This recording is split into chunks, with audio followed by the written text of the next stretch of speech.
തന്നിട്ടുണ്ട് എന്താണ് അവർ ചെയ്തത് എന്ന്. അവർ ജനങ്ങൾക്കിടയിൽ കയറി ചെന്നിട്ട് പറഞ്ഞത് എന്താ? ഈ 5 ഖബറുകൾ നിങ്ങൾക്കറിയില്ലേ? എത്ര വലിയ മഹാന്മാരെ ഖബറുകളാണിത്. വദ് എന്നത് നിങ്ങളുടെ ഉസ്താദല്ലേ? സുവാദ് നിങ്ങളുടെ ഉസ്താദല്ലേ? യഊക്കും യഗൂസും നസ്റും നിങ്ങളുടെ ശൈഖന്മാരല്ലേ? അവരിൽ നിന്നല്ലേ നിങ്ങൾ കിതാബ് ഓതി പഠിച്ചത്? അവരിൽ നിന്നല്ലേ നിങ്ങൾ ശരീഅത്ത് പഠിച്ചത്? അവരിൽ നിന്നല്ലേ നിങ്ങൾ ഈമാനും തൗബയും പഠിച്ചത്? അവര് മരിച്ചു പിരിയുമ്പോഴേക്കും നിങ്ങൾ അവരെ മറന്നു കളഞ്ഞില്ലേ? സാധാരണക്കാരനെ കുഴിച്ചിടും പോലെ ഖബറിസ്ഥാനിൽ കൊണ്ടുപോയിട്ട് അവരെ നിങ്ങൾ മറമാടിയില്ലേ? നിങ്ങൾക്കൊരു മരത്തിന്റെ കമ്പ് നാട്ടാമായിരുന്നില്ലേ? ഈ 5 ഖബറുകൾക്കടുത്ത് മരത്തിന്റെ ഒരു അൻസാബ് നാട്ടാമായിരുന്നില്ലേ? നിങ്ങൾക്ക് അത് നിങ്ങൾ ഉസ്താദുമാരുടെ ഖബറാണെന്ന് തിരിച്ചറിയാൻ മാത്രം നിങ്ങൾക്കത് ചെയ്തോ? നിങ്ങൾ സാധാരണക്കാരൊന്നിച്ച് അവഗണിക്കുകയല്ലേ ചെയ്ത 5 പേരെ? ഇങ്ങനെയാണോ മഹാന്മാരെ ഖബറടക്കല്? ഈ രീതിയിലാണോ മഹാന്മാരെ ഖബറ് വെച്ചിരിക്കല്? ശൈത്താൻ ആ തലമുറയെ ഉപദേശിച്ചത് അങ്ങനെയായിരുന്നു. അവന്റെ അടവ് മാറ്റി. അവന് കടവുണ്ടെന്ന് അള്ളാഹു തആല പറഞ്ഞിട്ടുണ്ട്. ഇന്ന കൈദ ശൈത്താനി അളീം. അള്ളാന്റെ ശൈത്താന്റെ അടവ് ഭയങ്കരമായ അടവാണെന്ന് അള്ളാഹു തആല പറഞ്ഞു തന്നിട്ടുണ്ട് നമുക്ക്. അതുകൊണ്ട് നാം വളരെയധികം സൂക്ഷിച്ചോളണം ശൈത്താന്റെ അടവിനെ. ശൈത്താൻ ഏത് രീതിയിൽ നിങ്ങളെ കടകരിക്കും. അള്ളാഹു ശൈത്താൻ അന്ന് അള്ളാഹു പറഞ്ഞു, സുമ്മാല ആസിയന്നഹും, മനുഷ്യരിൽ ഞാൻ ചെന്നെത്തും. എങ്ങനെ? അവന്റെ മുൻഭാഗത്തിലൂടെ, പിൻഭാഗത്തിലൂടെ, ഇടത്തൂടെ, വലത്തൂടെ ഞാൻ അവന് പ്രവേശിക്കും. അശ്ശൈത്താനു യജ്രി മജ്റദ്ദം, രക്തം നടക്കുന്ന സ്ഥലത്തൊക്കെ ശൈത്താൻ സഞ്ചരിക്കുമെന്ന് അസ്സഫുൽഹക്ക് പറഞ്ഞിട്ടുണ്ടെങ്കിൽ അതിന്റെ അർത്ഥം തീർച്ച മനുഷ്യൻ എത്രമാത്രം രക്ഷപ്പെടാൻ മെനക്കെട്ടാലും അവന് രക്തത്തിലൂടെ ഓടുന്ന ഒരു അണുവിനെ അവയ്ക്ക് നിയന്ത്രണത്തിൽ കൊണ്ടുവരാൻ പറ്റൂല. അത്രമാത്രം സാമർഥ്യം ശൈത്താന്റെ കാര്യത്തിൽ നിങ്ങൾക്ക് ഉണ്ടാവണം എന്ന നിർദ്ദേശമാണ്. ആ ശൈത്താന്റെ അടവ് ഇങ്ങനെയായിരുന്നു. പിന്നെ ഈ 5 മഹാന്മാരായ ഉസ്താദുമാരുടെ ഖബർ അവഗണിച്ചത് ശരിയായില്ല. ആ ഉസ്താദുമാര് നിങ്ങളെ ശൈഖുകളാണ്, നിങ്ങളെ വലിയുകളാണ്, നിങ്ങൾക്ക് ഈമാൻ പഠിപ്പിച്ച ശൈഖുകളാണ്. തീർച്ചയായിട്ടും നിങ്ങൾക്കൊരു മരത്തിന്റെ കമ്പ് നാട്ടാമായിരുന്നു. ആ 1ാമത്തെ തലമുറ മരത്തിന്റെ കമ്പിൽ അവസാനിച്ചു. ആ 5 ഖബറുകൾക്ക് മുകളിൽ അവർ കമ്പുകൾ നാട്ടി. എന്നിട്ടത് ഉസ്താദുമാർ നമ്മളെ മശായിഖുകളാണ് എന്ന് സമൂഹത്തിനും മക്കൾക്കും പരിചയപ്പെടുത്തി കൊടുക്കുകയും ചെയ്തു. അതിൽ കവിഞ്ഞ് വേറെ ഒന്നും അവർക്ക് സംഭവിച്ചില്ല. ശിർക്കിൽ നിന്ന് അല്ലാഹു തആല അവരെ സലാമത്താക്കി. ആ തലമുറ മരിച്ചു തീർന്നു. അഥവാ വദ്, സുവാ, യഊഖ്, യഗൂസ്, നസ്റുകളെ നേരിട്ട് പരിചയമുള്ള ആ തലമുറ മരിച്ചു തീർന്നു. നേരിട്ട് കണ്ടിട്ടില്ലാത്ത 2ാം തലമുറ വന്നു. ഇദ്രീസ് നബിയുടെ 2ാമത്തെ തലമുറ. ഇദ്രീസ് നബി അലൈഹിസ്സലാത്തു വസ്സലാം ആദം അലൈഹിസ്സലാത്തു വസ്സലാമിന്റെ 10ാമത്തെ തലമുറയിലെ പ്രവാചകനാണ്. ബഹുമാനപ്പെട്ട ആദം അലൈഹിസ്സലാത്തു വസ്സലാമിന്റെ മകന്റെ മകനായിട്ട് വരും ഇദ്രീസ് നബി അലൈഹിസ്സലാത്തു വസ്സലാം. ബഹുമാനപ്പെട്ട ഈ 5 മഹാന്മാരെയും ഈ രീതിയിൽ പരിചയപ്പെടുത്തി കൊടുക്കാൻ ഏർപ്പാടുണ്ടാക്കിയ ശൈത്താൻ അതിന്റെ മുഖവുരുകൾ ഉണ്ടാക്കി വെക്കുകയായിരുന്നു. എല്ലാ കാലഘട്ടത്തിലും അങ്ങനെയാ. ഒരാള് പെട്ടെന്നൊരു വലിയായി വരികയല്ല, പെട്ടെന്നൊരു ജാറമുണ്ടായി വരികയല്ല. അയാൾ മരിക്കും. ആദ്യത്തെ വർഷം ഉസ്താദ് എന്ന രീതിയിൽ പരിചയപ്പെടുത്തും. 2ാമത്തെ വർഷം ഒരു കല്ലെടുത്തു വെക്കും. 3ാമത്തെ വർഷം കല്ല് ചുറ്റും വെക്കും. 4ാമത്തെ വർഷം സിമെന്റ് ഇട്ട് വെക്കും. 5ാമത്തെ വർഷം ചെറിയൊരു ബിൽഡിംഗ് ആവും. 6ാമത്തെ വർഷം ചെറിയൊരു ബിരിയാണി ആവും. 7ാം അങ്ങനെ എല്ലാ കാലഘട്ടത്തിലും ഈ സംവിധാനം ലോകത്തുണ്ടായത്. ഇവിടെ ശൈത്താൻ ക്രമത്തിൽ തന്നെ ഉണ്ടാക്കി കൊടുക്കുകയാണ്, കോർവയൊപ്പിച്ചുണ്ടാക്കി കൊടുക്കുകയാണ്. ഈ 5 മഹാന്മാരുടെ ഖബറുകളെ കാണിച്ചു കൊടുത്തുകൊണ്ട് ശൈത്താൻ ഉപദേശിച്ചത് എന്താ? നിങ്ങൾ കണ്ടില്ലേ ചെതലിരിച്ചുപോയ മരക്കുറ്റികൾ സ്ഥാപിച്ച ഖബറുകൾ? 5 ഖബറുകൾക്ക് മുമ്പിൽ മരക്കുറ്റികൾ സ്ഥാപിച്ചത് കണ്ടില്ലേ നിങ്ങൾ? ഈ മരക്കുറ്റികൾ എന്തിനാണ് വെച്ചത് നിങ്ങൾക്കറിയാമോ? നിങ്ങളുടെ ബാപ്പ ഉപ്പുപ്പമാര് ഈ പറയപ്പെട്ട 5 ഖബറുകളെ ആദരിക്കുന്നവരും ബഹുമാനിക്കുന്നവരുമായിരുന്നു. അവരെ വേറെ മനസ്സിലാക്കാനാണ് ഈ 5 കുറ്റികൾ നാട്ടിയിരിക്കുന്നത്. ആ 5 കുറ്റികൾ ചെതലിരിച്ചു പോയാൽ പിന്നെ ഈ മഹത്വക്കളെ പിറകെ വരുന്നവർക്ക് എങ്ങനെയാണ് മനസ്സിലാകുക? അതുകൊണ്ട് നിങ്ങൾക്കൊരു 5 കല്ലെടുത്ത് വെച്ച് അവരെ വേർതിരിക്കുകയും അവരുടെ രൂപം നിർമ്മിച്ച് ഈ ഖബറുകളിൽ പ്രദർശിപ്പിക്കുകയും ചെയ്തെങ്കിൽ വരും തലമുറകൾക്ക് എത്ര സുന്ദരമായിട്ട് അവരെ മനസ്സിലാക്കാൻ കഴിയും. ശൈത്താൻ ഈ ഉപദേശവും വിട്ടിട്ട് രക്ഷപ്പെട്ടു. അതാണല്ലോ അവന്റെ ജോലി. പണ്ട് ആദം അലൈഹിസ്സലാത്തു വസ്സലാമോട് പറഞ്ഞ വാക്കെന്താ? സ്വർഗത്തിൽ ആദം അലൈഹിസ്സലാത്തു വസ്സലാം ഈ വസ്വാസ് എന്താ?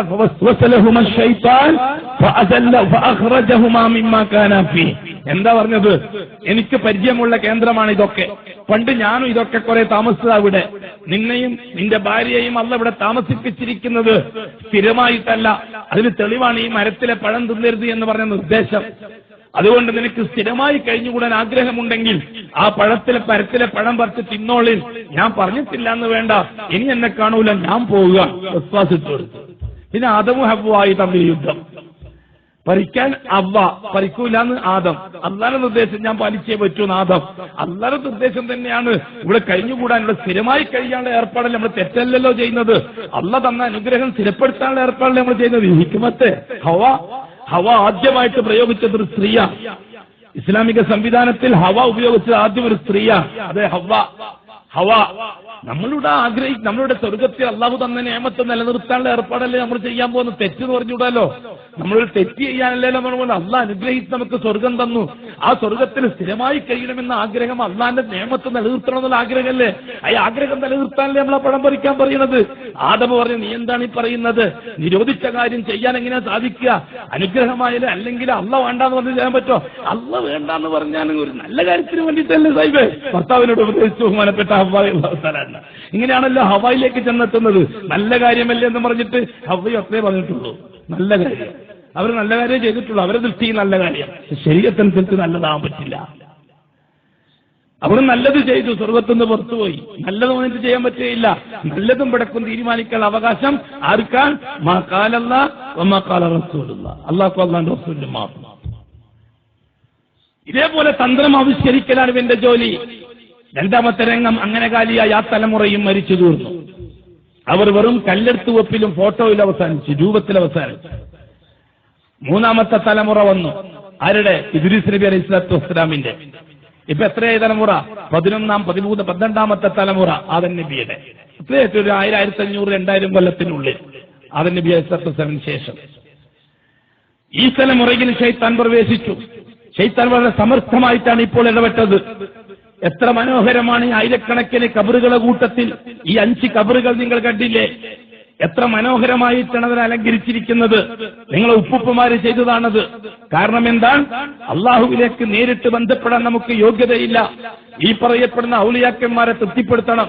ഉള്ളിൽ കിടക്കുന്ന വലിയ തൃപ്തിപ്പെടണമെങ്കിൽ വെളിയിൽ അലങ്കാരം ഉണ്ടാക്കി കൊടുക്കണം, വലിയ സുന്ദരമായി കൊടുക്കണം. പുല്ലും മാടും കയറിയാൽ ആ വലിയ നമ്മളോട് സ്നേഹം ഉണ്ടാവൂല. വേറെ നന്നാക്കി കൊടുത്താൽ നമ്മൾ സ്വർണവും വെള്ളിയും കൊണ്ട് പൂശിയാൽ നമുക്ക് ഉള്ളിൽ കിടക്കുന്നവർക്ക് സന്തോഷം തോന്നും നമ്മളോട്. ആ രീതിയിൽ അവർ അള്ളാഹിനോട് നമ്മളെ കാര്യം പറയാൻ തുടങ്ങും.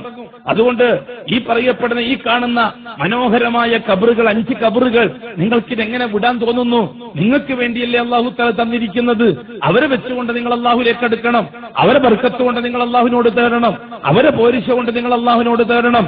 ശൈത്താൻ ആ 3ാമത്തെ തലമുറയെ അഥവാ ആദം നബിന്റെ 12ാമത്തെ തലമുറയെ നിരന്തരം പ്രേരിപ്പിച്ച് ആ തലമുറ ഖബറുമായി ബന്ധപ്പെട്ടുകൊണ്ട് അള്ളാഹുവിലേക്ക് ചെന്നെത്തവരായി. ഇസ്ലാമിക ചരിത്രത്തിൽ ആദ്യം സംഭവിച്ച ശിർക്ക് അതായിരുന്നു. ചരിത്രം പരിശോധിച്ചു, പൂർണ്ണമായ രീതിയിൽ പരിശോധിച്ചു. ഇസ്ലാം ആദം അലൈഹി സ്വലാത്തു വസ്സലാമിന് കിട്ടിയ കരി, അള്ളാഹു നേരിട്ട് ആദം നബിക്ക് കൊടുത്ത ദീൻ, ലാ ഇലാഹ ഇല്ലല്ലാഹ്, ശരീഅത്ത്, ആദമിന്റെ ശരീഅത്ത്, ആദം നബിയുല്ലാഹ്, ഇതാണ് ഇസ്ലാം. നേരെ തൊട്ടപ്പുറത്ത് ശിർക്കിന്റെ വഴിയിൽ ആദ്യമായിട്ട് വരുന്ന രംഗം ബഹുമാനപ്പെട്ട ആദം നബിന്റെ 11ാമത്തെ തലമുറയിലാണ് ആദ്യത്തെ ശിർക്ക് വരുന്നത്. 11ാമത്തെ തലമുറയിൽ. അതുവരെ ക്ലിയർ ഈമാനിലുള്ളവർ, പ്യൂർ മുസ്ലിമീങ്ങൾ, പ്യൂർ മുഅ്മിനീങ്ങൾ. ഈ 11 തലമുറക്കാർക്ക് വേറൊരു മതം ഉടലെടുത്തിട്ടില്ല, വേറൊരു ജാതി വന്നിട്ടില്ല, ഇസ്ലാം അല്ലാത്തൊരു സംവിധാനമില്ല, മുസ്ലിമീങ്ങളല്ലാത്തൊരു സമൂഹമില്ല, വേറെ ഒന്നും ഒരാദർശവും ഇടയ്ക്ക് കയറി വന്നിട്ടില്ല. ഈ 11 തലമുറ.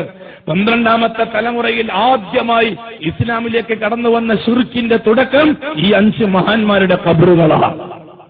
ആ ഖബറുകൾ വെച്ചുകൊണ്ട് ആ സമൂഹം അള്ളാഹുലേക്ക് അടുക്കാൻ തുടങ്ങി. അധികാരി വർഗം ആ ഖബറുകളെ പരിപോഷിപ്പിക്കാൻ തുടങ്ങി. ഇറാഖ് കേന്ദ്രമായിക്കൊണ്ട് രാജ്യം ഭരിക്കുന്ന ഭരണകൂടം, ആ ഭരണകൂടത്തെ സപ്പോർട്ട് ചെയ്യുന്ന പുരോഹിത വർഗം, അങ്ങനെ ആദമി ശരീഅത്തനുസരിച്ചും, അത് കഴിഞ്ഞിട്ട് ബഹുമാനപ്പെട്ട ശീസ് നബിന്റെ ശിഷ്യത്വം, അത് കഴിഞ്ഞിട്ട് ഇദ്രീസ് നബിന്റെ ശിഷ്യത്വം, ഇദ്രീസ് നബിയും കഴിഞ്ഞ് ഉലമാക്കളെ കാലവും കഴിഞ്ഞപ്പോൾ ഭരണകൂടങ്ങൾക്കും ഭരണകൂടങ്ങളെ താങ്ങി നിർത്തുന്ന ഹവയുടെ അടിമകളായ പുരോഹിതന്മാർക്കും സാധാരണക്കാരായ ജനത്തിന്റെ വിശ്വാസക്കുറവിനെ ഉപയോഗിച്ച് സാധാരണക്കാരായ ആണിന്റെയും പെണ്ണിന്റെയും വിവരക്കേടിനെ ചൂഷണം ചെയ്ത് കാശുണ്ടാക്കാൻ നല്ലൊരു ഏതുമാണ് ഈ 5 ഖബർ എന്നവർക്ക് ബോധ്യപ്പെട്ടു. അങ്ങനെ സുന്ദരമായൊരു ഭരണകൂടം ഇറാഖിൽ നിലവിൽ വന്നു. അതിന് അല്ലാഹു ഇട്ട പേര് മലഉ ഖൗമി നൂഹ് എന്ന. ആ ഭരണകൂടത്തിൽ അല്ലാഹുവിന്റെ പേരെന്താ? മലഉ ഖൗമി നൂഹ്, നൂഹ് നബിയുടെ ഖൗമിന്റെ മേലാളന്മാർ. ഖബറിൽ വെച്ചുകൊണ്ടവര് സുന്ദരമായ ഒരു രാജ്യം നിലവിൽ വന്നു, ഒരു ഭരണകൂടം നിലവിൽ വന്നു. ഖബറിനെ ചുറ്റിപ്പറ്റിക്കൊണ്ട് പുരോഹിതന്മാരെ അവർ ഏർപ്പാടാക്കി. ആ ഖബറുകളെ പ്രചരിപ്പിക്കുക, ആ ഖബറിന്റെ മഹത്വം പ്രചരിപ്പിക്കുക, ആ 5 ഖബറാളികളെ പ്രചരിപ്പിക്കുക. എന്നിട്ട് സാധാരണക്കാരന് നിങ്ങളെ കാര്യങ്ങൾ നടക്കേണ്ടത് ഈ ഖബർ കൊണ്ടാണെന്ന് വരുത്തി തീർക്കുക. എന്നിട്ട് സാധാരണക്കാരായ ആണുങ്ങളുടെയും പെണ്ണുങ്ങളുടെയും ആവശ്യങ്ങളുമായി ഖബറിന്റെ അടുക്കൽ വരിക, അവരോട് വൻ തുകകൾ നേർച്ചയായി സ്വീകരിക്കുക, അവരോട് വൻ തുകകൾ അവരുടെ വിവരക്കെന്നെ ചൂഷണം ചെയ്തുകൊണ്ട് കൊള്ളയടിക്കുക. എന്നിട്ട് ഇവർ രാജ്യത്തിന്റെ ഭരണാധികാരികളും വലിയ വലിയ സമ്പന്നന്മാരും മേലാളന്മാരുമാകുക. അതിന് ഏറ്റവും വലിയ വിളവെന്താ? സാധാരണക്കാരൻ എപ്പോഴും വിവരം കെട്ടവരായിട്ട് തന്നെ ജീവിക്കണം, സാധാരണക്കാർ എപ്പോഴും വിശ്വാസരാഹിത്യമുള്ളവരായി തന്നെ കഴിയണം. നിങ്ങൾ ആലോചിച്ച് നോക്കി, ഇത്തരം കേന്ദ്രങ്ങളുമായി നിങ്ങൾ ബന്ധപ്പെട്ട് നോക്കി, അധികവും ആരാ? ഒന്നിക്കൽ മാനസിക രോഗികൾ, അല്ലെങ്കിൽ വികലാംഗന്മാർ, അല്ലെങ്കിൽ ബുദ്ധിമാന്യം സംഭവിച്ചവർ, അല്ലെങ്കിൽ സമൂഹത്തിലെ ഏറ്റവും താഴ്ന്ന അടിത്തട്ടിൽ ജീവിക്കുന്നവർ. അവരാണ് ഏത് കാലഘട്ടത്തിലും ഇത്തരം കേന്ദ്രങ്ങളിൽ ഉണ്ടാകുക പരിശോധിച്ചാൽ. അതേപോലെ തന്നെ ബലഹീനരായ മനസ്സുള്ള സ്ത്രീകൾ, ഒരു 100 ആളുണ്ടെങ്കിൽ അതിൽ 80 പേര് സ്ത്രീകളായിരിക്കും, 20 പേര് പുരുഷന്മാരായിരിക്കും. ആ പുരുഷന്മാര് തന്നെ 10 പേര് വികലാംഗരായിരിക്കും, ബാക്കി 10 പേര് മന്ദബുദ്ധികളായിരിക്കും. ഇത്തിരി തന്റെ ഇടമുള്ളവരാരും ഈ കേന്ദ്രത്തിൽ നമുക്ക് കണ്ടെത്താൻ ഒരു കാലത്തും ഇക്കാലത്തും കഴിയില്ല. ഈ രീതിയിൽ ഇറാഖിൽ ഒരു ഭരണകൂടം സ്ഥാപിക്കുകയും ആ ഭരണകൂടം ഈ 5 മഹത്തുക്കളെ ഖബറ് വെച്ചുകൊണ്ട് കോടികൾ ഉണ്ടാക്കുകയും ആ ഖബറുകളെ പ്രചരിപ്പിക്കാൻ പുരോഹിതന്മാരെ ഏർപ്പാടാക്കുകയും പുരോഹിതന്മാർക്ക് അധികാരത്തിൽ പങ്കുകൊടുക്കുകയും അങ്ങനെ ശക്തമായ രീതിയിൽ 5 ഖബറുകൾ വെച്ചുകൊണ്ട് അവർ കളിച്ചപ്പോൾ ശൈത്താന്റെ കാര്യം വിജയിച്ചു. ശൈത്താൻ വിജയിച്ചു. അവിടെ ശൈത്താന്റെ പരിശ്രമത്തിന് അല്ലാഹു തആല വിജയം കൊടുത്തു. അത് ബാത്തിലിനെയും ഹക്കിനെയും അങ്ങനെയാണ് അല്ലാഹു വളർത്തിക്കൊണ്ടുവന്നത്. ഇന്നാ ഹദൈനാഹു സബീല ഇമ്മാ ശാകിറ വ ഇമ്മാ കഫൂറ. രണ്ടും അല്ലാഹുവിന്റെ ദൃഷ്ടിയാണ്.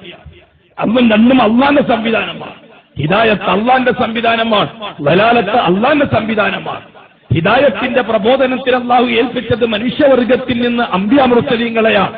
വലാലത്തിന്റെ പ്രബോധനത്തിന് അല്ലാഹു ഏൽപ്പിച്ചത് ജിന്നുവർഗത്തിന്റെ തലവനായ ശൈത്താനെയാണ്.